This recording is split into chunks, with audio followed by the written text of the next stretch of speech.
हाँ जी फजल, अस्सलाम वालेकुम। वालेकुम अस्सलाम। क्या हाल है? हाल अच्छे हैं ठीक ठाक है? First class. बिल्कुल फर्स्ट है, अल्लाह का शुक्र। मैंने कहा हमारी आई थिंक ये हमारी थर्ड एपिसोड है। यस। और ये बांग्लादेश पाकिस्तान डिबैकल के बाद हमने कहा एक रिकॉर्ड की जाए। तो कुछ दिन लगे हमें। कुछ दिन लगे वो ऑब्जॉर्व करने में ना, क्योंकि दचका पड़ा है। वैसे तो हम ये कि हम बड़ी देर से दचके देख रहे हैं, बट पड़ता हमेशा है। ऑब्वियसली हम फैंस तो हम हैं, Pakistan cricket is in our blood.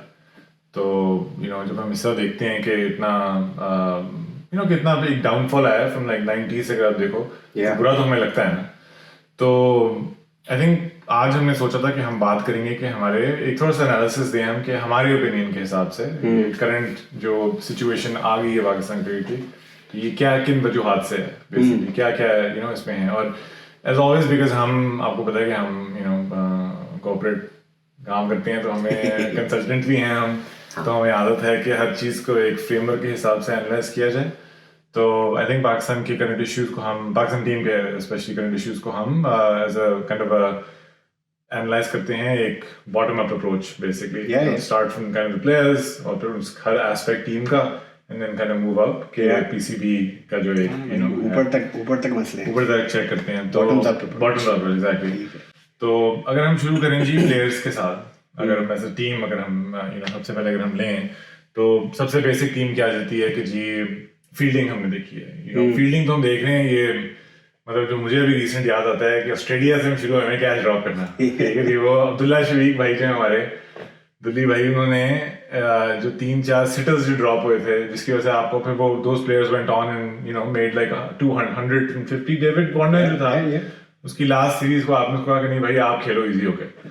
तो फील्डिंग का क्या आपको लगता है कि ये हमारी, क्योंकि अभी ना फील्डिंग कोचेस हमारे सारे होते हैं और हर किस्म के फील्डिंग कोच आ रहे होते हैं, हर जगह से आए हैं दुनिया के, लेकिन फील्डिंग हमारी जनरली इम्प्रूव नहीं किया। मैंने जो मेरा इस पे एक एस्पेक्ट होता है वो ये होता है कि फील्डिंग, और ये मैं शोएब मलिक को कोट करूंगा क्योंकि शोएब मलिक जो मैंने सुना है कि फील्डिंग आपको शौक होना चाहिए, वरना आपसे नहीं होगी फील्डिंग। क्योंकि एक तो चलो एथलेटिसिज्म बहुत इंपॉर्टेंट है, क्योंकि you can be a great batsman आप बहुत, लेकिन आप फील्डर से बिल्कुल ही फारिग हो, बिकॉज अगर आपने वो एथलेटिक एबिलिटी नहीं है, बिकॉज एकदम से आपको एक तो एंटिसिपेशन बड़ी उसमें आती है कि आपको पता है, स्पेशली अगर आप जितना the closer you get to the batsman उतना आपकी फील्डिंग बड़ी टाइट हो जाती है, बिकॉज आपको एंटिसिपेशन होनी चाहिए और साथ आपको फिर ये अगर आप आउट राइडर हो तो आपको भागना बहुत है और आपको स्प्रिंट करना, और स्प्रिंट इस तरह है कि आपने शूटर मारना है क्योंकि कैच आ गया, और फिर आपकी एबिलिटी के उतारे तुरे चढ़े हैं तो आपको कि लाइक सेटल डाउन है।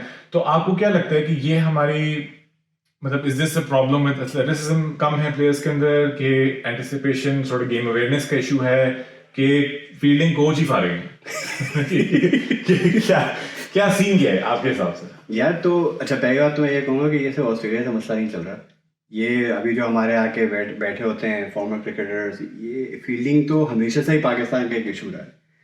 और अगर मैं चला जाऊँ रिसेंटली भी आप चले जाओ 2019 का जो क्रिकेट वर्ल्ड कप था इंग्लैंड में, आपने ऑस्ट्रेलिया के खिलाफ बहुत क्रूशल कैच ड्रॉप किया, वो वहाँ पे आके 50-60 पड़ गए, वो मैच आप हार गए। फिर आपने वेस्ट इंडीज़ के खिलाफ भी यही किया, उसके बाद ही उनसे आपको जुनून चढ़ गया कि नहीं अब हमें कुछ ना कुछ करना पड़ेगा, तो आप करा के वहाँ पहुँच गए। अगर मैं उससे भी पीछे चला जाऊँ तो ये तो हमेशा से ही इशू रहा है हमारा। आई थिंक जो बाकी फील्डिंग जो बाकी जो टीम है जो फील्डिंग रिश्ता करती है, रिश्ता हम करते हैं, उसमें सबसे बड़ा फर्क है अप्रोच का। हमारा माइंडसेट ही नहीं होता कि यार कि हम गेम पे छोटी छोटी चीज़ों से ना इम्पैक्ट कर सकते हैं कि यार इधर सिंगल बचा लो, अच्छा ये 3 बन सकता है इसको 2 पे रोक लो, जान लगा गया अगर बाउंड्री रोक ली और वो 4 के बजाय 3 रन बने, मतलब ये ऑल दीज थिंग्स मैटर। मतलब मुझे याद है जब हम छोटे थे और जॉन्टी रोड्स का कहा जाता था कि यार कि वो फील्डिंग से 20-30 रन बचा लेते हैं। बहुत बड़ा फर्क पड़ता है, बाय रेपुटेशन। हाँ क्या, तो अब आपके पास सारे के सारे बंदे ऐसे नहीं है कि वो कर नहीं सकते। इन्होंने हमें फेजेस में दिखाया हुआ है कि अच्छे फील्डर भी हैं, भाग भी रहे हैं, स्लाइडिंग भी मार रहे हैं, रन भी रोक रहे हैं। लेकिन रिसेंटली एक ट्रेंड सा शुरू हो गया कि कोई अकाउंटेबिलिटी बिल्कुल नहीं है। तो कैचर छूट गए, अच्छा चल ठीक है कोई नहीं, ऐसा लग रहा है हम लोग क्रिकेट खेल रहे हैं एमेच्योर में, इस तरह तो गाली हम एक दूसरे को दे रहे होते हैं क्या लाना है तुझ पे। यहाँ पे ये है कि भाई कैच छूटा, वो चलो अब कोई नहीं, एक्सपेक्टेशन है कि भाई छूटेगा ही। तो अगर आप वो लेके माइंड से फील होते होगे ना कि चल यार यही तो कैच तो छूटेंगे ही छूटेंगे, तो कुछ बदलने नहीं वाला, ये इशू सेम रहेगा। यही है। क्योंकि मुझे ये याद है कि स्पेशली ये पहले स्टार्ट से मैं देखता था, बहुत पहले की बात है कि 10-15 साल पहले कनाडा आने से पहले की बात है कि ऑस्ट्रेलिया, साउथ अफ्रीका ये बाय रोग रानी नहीं रहते थे कि भाई ये आना है वहां से शूटर आना है, मैंने आउट हो जाना है। तो बाय रेपुटेशन आप वैसे 20-30 रन फील्डिंग की वजह से कम करते थे। यार ऑस्ट्रेलिया के जो बॉलर्स आप देख लो, उन पे एक्स्ट्रा रन नहीं लिया जाएगा कि वो कहते हैं रॉकेट आर्म है, रॉकेट आर्म है। यहाँ हमारे यहाँ तो कोई भाई रॉकेट क्या आर्म ही नहीं है। बॉल पहुंच जाए बड़ी बात है।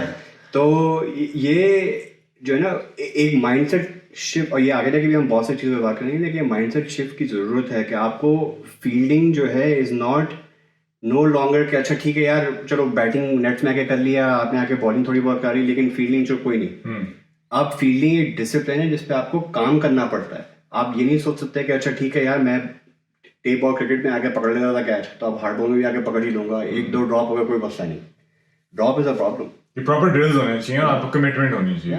Very true. And I think that can also, यही सेम चीज जो है, अगर आप इसी को सॉर्ट ऑफ ये जो एनालिसिस भी आपने किया है कि, और हमने जो इकट्ठे किया है कि जी एक कि एक माइंडसेट है, और ये अगर हम इसको अप्लाई करें हमारी बॉलिंग पे, अब ये भी हमने नोटिस किया है कि हमारी लेगेसी, फास्ट बॉलिंग लेगेसी हमारी बहुत है, it's like very legendary, those shoes are very difficult to fill. But हमारे पास आए जी, जिस तरह आप देख लें, नसीम शाह बड़ा एक उसके भी बड़ा प्रीमियर बॉलर, बड़ा जबरदस्त बॉलर है। शाहीन शाह इतना, मतलब जब वो आया है इनिशियली सर्किट पे, और जब उसने अपने आपके एबिलिटीज दिखाई है जी, लेट इन स्विंग शुरू में, पेस वगैरह, तो वहां से हम बेसिकली शुरू हुए हैं। ये जो हमारा, क्योंकि बीच में हमारा एक गैप आया था जहाँ पे हम जब यूएई में बहुत खेले हैं, तो वहाँ हमारे अफरीदी भाई आ गए, शाहिद अफरीदी, और हमारे स्पिनर्स बड़े चले वहाँ पे। और वहाँ पे जुनैद खान तब था, तो क्योंकि स्पिनर्स इतना डोमिनेट तब कर रहे थे कि ये फास्ट बॉलर्स पे इतना हमें नहीं हुआ, बिकॉज उस वक्त और मैं ये बात कर रहा हूँ बिल्कुल आमिर और आसिफ की, जब सारा जो इंसिडेंट हुआ उसके बाद बड़ी, तो Junaid Khan kind of these guys sort of held it together, और जो स्पिनर्स थे उन्होंने क्योंकि हम सारा खेल ही हुए में रहे थे, तो फील नहीं हुआ। लेकिन उसके बाद जब ये स्पिनर ट्रियो सॉर्ट ऑफ हटा है, और हमारे एक तो स्पिनर हमारे पास खत्म हो गया ना, तो उसके बाद ये हुआ है कि जी, ये तो मैं सलमान भट्ट के चैनल पे सुन रहा था, बड़ी फनी बात करते हैं कि एक तो डायनासोर दुनिया से चले गए, दूसरे पाकिस्तान स्पिनर खत्म हो गए। ये दो चीजें हैं। तो एक तो वो इशू कि जी स्पिनर्स एक तो हमारे क्यों है ही नहीं बिल्कुल भी ना। हम अगर बात करें, हम शॉर्ट फॉर्मेट में भी हमारे पास कोई इस तरह की नहीं। शादाब खान की आपने देखा है, शुरू में आया था क्या था, बट लाइक उसके बाद फॉरन खत्म हुआ। एंड साथ ही शाहीन शाह वगैरह एक इतनी परफॉर्मेंस दे के, तो क्योंकि मुझे ये लगता है कि स्पिनर्स का तो आई एम नॉट 100% सर्टन कि क्या इशू आ रहा है स्पिनर्स का। मेरे हिसाब से मुझे ये लग रहा है कि हमने कुछ बैट्समैन थे, हमने उनको आके भैया बॉलिंग करा, ठीक है, वो बन गए हमारे स्पिनर, ठीक है। और वो इनिशियली वो चल गया बिकॉज लोगों ने उनको देखा हुआ नहीं था, लेकिन जब उनकी समझ आ गई तो उनकी spinning, there batsman who can bowl a little bit, ठीक है, तो दे विल नेवर बी। और आपको अब क्रिकेट में आपको स्पेशलिस्ट चाहिए होते हैं, और स्पेशली जिस तरह फॉर्मेट लंबा होता है, स्पेशलिस्ट की आपकी नीड बढ़ जाती है। शॉर्टर फॉर्मेट पे आप काम चला लोगे, लेकिन टेस्ट में पहुंचोगे तो आप फारिग हो जाओगे। तो और फास्ट बॉलर्स का मुझे ये लगता है कि फॉर सम रीजन ये जो हमारे लड़के हैं, इन्होंने अपने स्किल्स को स्टैग्नेंट हो गए। इन्होंने कुछ आगे सोचा ही नहीं कि भाई हम शाहीन शाह ने हमेशा बस कहा है कि मैं शुरू में स्विंग करूंगा, स्विंग ना मिली तो मैं खत्म हूँ, मैंने सीम करने की कोशिश नहीं करनी। नसीम की लेकिन मुझे अभी तक समझ नहीं आई कि नसीम के साथ आई थिंक ज्यादा इंजरी का चक्कर है, because before injury was very different bowler, और अभी जब वो, और एक्चुअली वैसे तो बांग्लादेश की सीजन भी लाइक वो ठीक था, like he wasn't bad, it was just that there was nobody else. क्या ख्याल है? बड़ी मजे की बात है तुमने की ना, वो ये जो स्किल्स है, तो अगर आप शाहीन का मेरे ख्याल में सबसे बड़ा नुकसान ये हुआ है कि वो जो उसकी लेट इन स्विंगिंग यॉर्कर जो जिसपे उसको T20 में विकेट्स मिलती, टेस्ट में वनडे सब में मिल रही थी, उसको लग रहा है ये कि भाई मैं तो चूचू में आऊँगा, विकेट तो निकालने नहीं है, क्योंकि मैं जब से शुरुआत की करियर में तब से कर रहा हूँ। अब एक तो बैट्समैन दूसरी तरफ समझ में आ चुकी है, अब आपको ये भी सीखना है कि यार अगर मैं 50 ओवर में वापस रिटर्न स्पेल के लिए आ रहा हूँ बीच में मिडिल ओवर्स में, तो फिर मुझे क्या कराना है, पुराने बॉल से किस तरह बॉल करनी है। टेस्ट क्रिकेट तो है ही पुरानी बॉल की गेम। मुझे लगता है कि पाकिस्तान अगर आप फास्ट बॉलिंग यूनिट देखें, जो स्किल्स है ना, वो एक जगह आके स्टैग्नेट करके उसके आगे बढ़े ही नहीं। हम्म, तो अगर हम अपने अब अपने ग्रेड्स को देख लो ना, जो हम जिनकी हमेशा जो वो मिसाल दी जाती है कि यार वसीम थे, वकार थे, शोएब था, ये था, वो था, लोग सिकंदर बख्त, मोहम्मद नवाज तक वहाँ चले जाते। तो उनका ये था कि वो जब उनसे आप एक तो वो दूसरी जगह जाकर लोगों से बात करनी, सीखना कि यार तू ये क्या कर रहा है, मुझे भी ये सीखना है, वो अब बिल्कुल नजर नहीं आता। पुरानी बॉल से हम बॉलिंग करने में माहिर थे, पूरी दुनिया हमसे रिवर्स स्विंग सीखी, हम खुद भूल गए। ठीक है, जो है स्पिन जो है सकलेन के एरा के वक्त शायद ही दुनिया का बेस्ट स्पिनर एक दौरे में जाता था, जहाँ पे जो बाकी सारे जो ऑफ स्पिनर्स है, हरभजन, मुरलीधरन, ये सब उससे आके सीखे थे कि भाई तुम ये मतलब तुम किस तरह करा रहे हो, क्या जरा तुम्हारा माइंडसेट क्या है। उसके बाद वो हम भूल गए। तो जो है बॉलिंग का सबसे बड़ा इशू ये है कि एक तो फिटनेस खत्म हो चुकी है, क्योंकि आप टेस्ट क्रिकेट नहीं खेल रहे, आप ज्यादातर शॉर्ट फॉर्मेट खेल रहे हो। आपकी स्किल स्टैग्नेट करके आप एक लेवल तक आ गए हो, अब किसी को ये नजर नहीं आ रहा है कि अच्छा ठीक है यार यहाँ से आगे कैसे जाना है, और वो नहीं नजर आ रहा है बिल्कुल भी। और उल्टा बल्कि उल्टा काम हो रहा है कि जब उनको बताया जा रहा है कि यार आपकी पेस ड्रॉप कर गई है, तो वो कहने कि नहीं सर स्पीड नहीं ठीक नहीं थी यार, ठीक है, वो भी लेके जाते हैं साथ। ऑस्ट्रेलिया के अंदर हमारे वक्त बॉलिंग करते वक्त स्पीड उड़ गई, वायरस आ गया, मिचेल स्टार्क ने आगे 150 आगे डाल दिया। तो भाई उसके हिसाब से तो अगर शाहीन कह रहा है मेरी कम नहीं, तो फिर मिचेल साहब तो फिर 100 माइल पर गाड़ी तोड़ रहा है हर बॉल पे। तो अब वो मानना भी नहीं है। और आई थिंक जो एक और चीज जिसके बारे में आगे जाके थोड़ा और करेंगे, लेकिन जो आपका जो रिहैब है ना, वो हमें नजर आ रहा है कि यार वो कुछ नहीं है। मतलब हसन अली इंजर हो गया, वो फारिग हो गया, फिर शाहीन इंजर हुआ, वो फारिग हो गया। एहसान अल्लाह जो आपका बहुत बड़ा प्रॉस्पेक्ट था पेस का, उसको आपने खत्म कर दिया। जैसे जो है जितने भी जो अच्छे अच्छे बॉलर्स आ रहे हैं, फास्ट बॉलर्स को तो सबको पता है कि इंजरी प्रोन तो है ही है।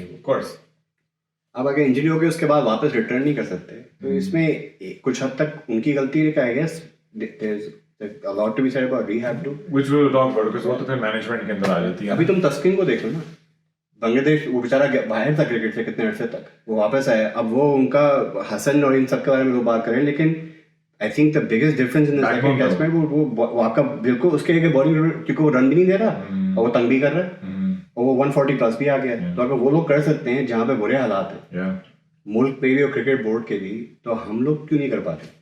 सोचने की बात है। नहीं, और दूसरा I think just kind of around ये बॉलिंग का था कि आई थिंक सबसे बड़ी बात ये है कि ये टेस्ट जो लॉन्ग फॉर्मेट है ना, ये नहीं खेल रहे, और बॉलर बनता है बैट, मतलब बॉलर क्या बैटिंग की बात करेंगे खैर, आपका प्लेयर बनता ही लॉन्ग फॉर्मेट है, क्योंकि जब तक आप वो नहीं खेलोगे, आपको जब तक आप टॉयल नहीं करोगे ना, तो आई डोंट थिंक ये, तो आई think the biggest issue is कि शॉर्टर फॉर्मेट में हम, और उसके भी काफी रीजंस हैं जो कि हम कर सकते हैं बात। तो खैर अगर हम इसी को थोड़ा कंटिन्यू करें और अगर बात करें बैटिंग की, तो अब हमने नोटिस किया कि जी यू नो लॉट ऑफ, अब हमें ऐसे एक्चुअली पता चला है कि बाबर को आउट ऑफ फॉर्म जाने, जब बाबर आउट ऑफ फॉर्म गया है, उसका होता क्या पाकिस्तान एग्जैक्टली होल्ड नहीं कर सकते, यू नो। तो खैर बाबर का तो एक out of form I think we can, मेरी ओपिनियन में एक्चुअली है कि मैं थोड़ा कंफ्लिक्टेड था पहले, मैं बड़ा बाबर को बड़ी जुत्ते मारी, मैंने कहा यार क्या, पर आई थिंक उसको बैक करना चाहिए, बिकॉज उससे बेहतर अगर प्लेयर है तो आ जाए, लेकिन जो कि नहीं है आपके पास। ये सी भी सलमान बट मैं कोट कर रहा हूँ कि कोई बेहतर प्लेयर हो तो वो आए, और बाबर ने जितने रन किए हैं, चाहे वो जहां भी किए हो यार, बात रन की होती है, मैं मतलब और ले आओ प्लेयर फिर जिसने इतने इतने सारे किए हो, तो फिर उसका आउट ऑफ फॉर्म होना is we can discuss that as well and I like your opinion on it. But generally हमने ये देखा है कि हमारे जो प्लेयर्स हैं, इनकी टेक्निक्स भी are sort of found wanting, because जितने हमें लगता था, वो ये सबसे फिर से एग्जांपल देंगे हमारे अब्दुल्ला शरीफ भाई, कि मतलब यार this was supposedly one of your players with the tightest techniques after Babar Azam, उसको अपनी ऑफ स्टंप नहीं पता, उसको ये नहीं पता कि मैंने मतलब वो बाहर की, वो इतना खुला खेल रहा है कि जैसे कि वो कोई वनडे खेल रहा है, यार T20 में मैंने ड्राइव पे छक्का मारना है, भाई तू टेस्ट खेल रहा है, शुरू में 10-15 ओवर तो निकालो। और सिमिलर बाबर आजम का भी ये था कि चलो लेफ्ट आर्म स्पिनर के तो उसके इश्यूज रहे हैं, बट अब उसका भी लग रहा है कि उसको अपनी ऑफ स्टंप का पता ही नहीं है। और जब जनरली मेरी अंडरस्टैंडिंग से, जितनी मेरी लिमिटेड अंडरस्टैंडिंग है, कि अगर आपको ये ऑफ स्टंप की अपनी नहीं समझ आ रही कि आपने कहाँ पे अपना पाउंड रखना है, पैर आपके नहीं चल रहे, तो ये तो ऑब्वियसली एक मेंटल भी एक बहुत होता है, और वो तो बेचारों पे प्रेशर भी इतना है। बट इट ऑल्सो होता क्या है कि तभी आप जनरली जो इतनी ट्रेनिंग और ड्रिल्स करते हो, आप ये करते हो कि वो मसल मेमोरी बन जाए। तो अगर आप अंडर प्रेशर भी होगे ना, जब अंडर प्रेशर होगे तो वो मसल मेमोरी एक्टिवेट हो जाएगी, तो आपके पाँव चलेंगे, क्योंकि it has nothing to do, आपको सोचना नहीं है। तो मुझे लगता है कि ठीक है, एक ये है कि उनकी मेंटल जो इश्यूज चल रहे हैं, बट इसका ये भी मतलब है कि जितनी उनकी टेक्निक्स टाइट होनी चाहिए, जो मसल मेमोरी में जाना चाहिए कि यार कि मैंने ऐसे ही खेलना है, वो भी नहीं है। क्योंकि जब ये इनके ऊपर प्रेशर पड़ा है और इससे कि अब इनका जो एक फॉर्म खराब हो रही है, तो आपको नजर आ रहा है कि टेक्निक्स भी शायद ये उतनी इनकी सॉलिड नहीं है जितनी हमें लगती हैं। यार सिर्फ बात टेक्निक की नहीं है। अगर पहली बात तो ये है कि एक तरह से ये अच्छा ही हुआ जो भी हुआ है, क्योंकि अब दुनिया को नजर आ गया है कि वो जिम्बाब्वे आप लगे रहते थे, वही आपका मेन स्टे है भाई, उसके और कोई है ही नहीं आपके पास। तो ये जो पिछले 5-6 सालों से जो हम लोग बचे हुए थे, और सलमान भट्ट ने भी ये बात की थी कि भाई वो इतने रन बना रहा था कि बाकी सब छूट जाते थे। उसके अंदर आपने कितनों को ट्राई कर लिया, मामूल हक आके चला गया, फिर आप अब्दुल्ला को लेकर आए, एकदम से वो नेक्स्ट कोहली हो गया। रिजवान मेरा में एक ओनली बैट्समैन है जो उसके साथ उतना ही कंसिस्टेंट है जितना बाबर है। उसके अलावा आप देख लो आपके में पिछले 5-6 साल में कौन सा ऐसा बंदा है जो 6 साल पहले खेला जो अभी भी खेल रहा होगा, सिवाय उन लोगों के कोई बैट्समैन है ही नहीं। तो ये हमें दिखा रहा है कि भाई हमारे पास तो इस वक्त बैटिंग में तो बहुत बुरे हालात हैं, बॉलिंग तो फिर भी आपको इक्का दुक्का कोई ना कोई इधर दिख जाता है, लेकिन बैट्समैन तो हमें कोई मिला नहीं। फिर इन्होंने PSL स्टार्ट किया, उसमें कोई बैट्समैन नहीं देखा आपने, आप वनडे में कोई आपको नहीं दिख रहा, टेस्ट क्रिकेट में तो जो बिल्कुल ही हरा खराब है। तो इन लोगों का, और फिर दूसरा ये है कि बैटिंग बहुत हद तक बाकी किसी डिसिप्लिन के मुकाबले में कॉन्फिडेंस बहुत फर्क पड़ता है। अगर आप आ रहे हो ना इसको सोच के नहीं यार कि मैं आउट हो ही नहीं सकता, तो फिर आप खेल जाओगे किस तरह करके, या आपको अगर नहीं मुझे करना है कुछ, अगर आप ये सोच के आ रहे हो कि भाई यहाँ तो रास्ते लगे हुए बुरी हालात है, मैं अगर आउट हो गया तो पीछे तो कोई भी नहीं खड़ा रहा, तो अगर आप उस तरह खेलोगे ना तो फिर तो कुछ भी नहीं होगा। तो जो है इन लोगों को अभी ये सोचना चाहिए कि हम लोग batting long format 50 over T20 में अप्रोच क्या होनी चाहिए, हमें किस तरह खेलना है, फिर उसके हिसाब से यार बंदे जाके ढूंढो। इन लोगों से अगर नहीं हो रहा तो फिर और ढूंढ लो।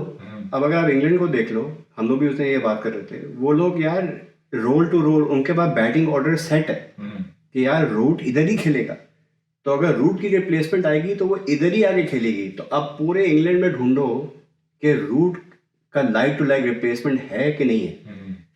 हमारे यहाँ सिर्फ बैटिंग ऑर्डर समझ ही नहीं आ रही। शान मसूद जो टीम से बाहर था उसका वापस लेकर आए, वो टीम पे आगे शॉर्ट हो गया जो बाबर की जगह थी। आप बाबर का 4 पे पुश कर रहे हो, रिजवान तो आपका जो बेस्ट बैट्समैन जो पेयर है वो 4 और 5 पे खेल रहा है, ऊपर है ही नहीं, तो ऊपर तो बस अल्लाह संभाल ले। उसके बाद जो आपका मोस्ट कंसिस्टेंट बैट्समैन है जो हमेशा टेल के साथ खेल के रमजान है, वो सलमान अली आगा, वो 7 नंबर पे आता है। वो तो बॉलर है ना। तो और ये तो अभी टेस्ट के अभी रिसेंटली सीरीज में बात करें, लेकिन अगर ये T20 में देख लो, इन्होंने कहा कि भाई सेम को ले आओ, ओपनिंग ऑर्डर चेंज हो जाएगा, फखर आके ओपनिंग करके चला गया, बाबर वहाँ खड़ा रहा, एंड में घुमा के 3 साल के एक्सपेरिमेंटेशन के बाद अब वापस बाबर रिजवान पे आ गया, और फिर आप उससे यूएसए से हार गए। हाँ यूएसए से हार गए क्योंकि उनसे नहीं रन हो तो पीछे कोई था ही नहीं। वनडे में भी यही हालत है। अब इंडिया में चले गए, इंडिया की पिचेस तो हमें सूट करनी चाहिए थी, हमारे बैट्समैन उन्हीं तरह के पिचेस पे, हमें तो ये लगता है उसी तरह की पिचेस पे खेल करके पड़े हुए हैं, वहाँ तो रन ही नहीं बन रहे, ना स्पिन खेली जा रही ना पेस खेली जा रही। तो फिर वही होता है यार कि आप नेट्स पे जो आप जाके प्रैक्टिस कर रहे हो और घंटे लगा रहे हो, वो आगे चाचू को कहते थे कि भाई मैं 100 छक्के मारता हूँ तब जाता हूँ मैं सोने के लिए, उनसे एक नहीं लगा, वो फिर सो गए ना। वो उनको भूल गए कि मुझे मारने तक पे सोने जाता। उन्होंने कहा कि तो उन्होंने कहा मैंने मार लिए दिन मैं और क्या मारूं। तो ये हुआ है ना, वो मैच में सुबह मारते हैं। ये बैटिंग का बड़ा जो है, आई थिंक इस वक्त जो है फील्डिंग और बॉलिंग जो है, फील्डिंग तो हमेशा से थी, उस पर कोई फर्क नहीं हुआ, बॉलिंग हमें नोटिसेबल डिफरेंट नजर आ रहा है यार कि जो पहले एक वेनम था ना बॉलिंग में वो कमजोर पड़ गया, और बट बॉलर आपको फिर भी PSL वाले में नजर आ जाते हैं, बैट्समैन तो कोई नजर आ ही नहीं रहा। तो मुझे तो अब ये होता है कि अगर ये जब जाएंगे कुछ सालों की बात है, या तो ड्रॉप हो जाएंगे या तो खेलते रहेंगे और कभी ना कभी तो रिटायर होंगे, तो इसके आगे है क्या। चलिए वैसे भी आई थिंक ये हमें थोड़ा सा इसको पार्ट 1 2 पार्ट में डिवाइड करना पड़ेगा, बिकॉज आई थिंक थोड़ा लंबी डिस्कशन होगी, हम एंटिसिपेट नहीं कर रहे थे। तो खैर इसको हम यहाँ पे कट करेंगे, और हम आपको अब ये हमारी नेक्स्ट वीडियो में पार्ट 2 इसका रिलीज होगा। तो hopefully you guys have enjoyed this first part, and then stay tuned for the next part.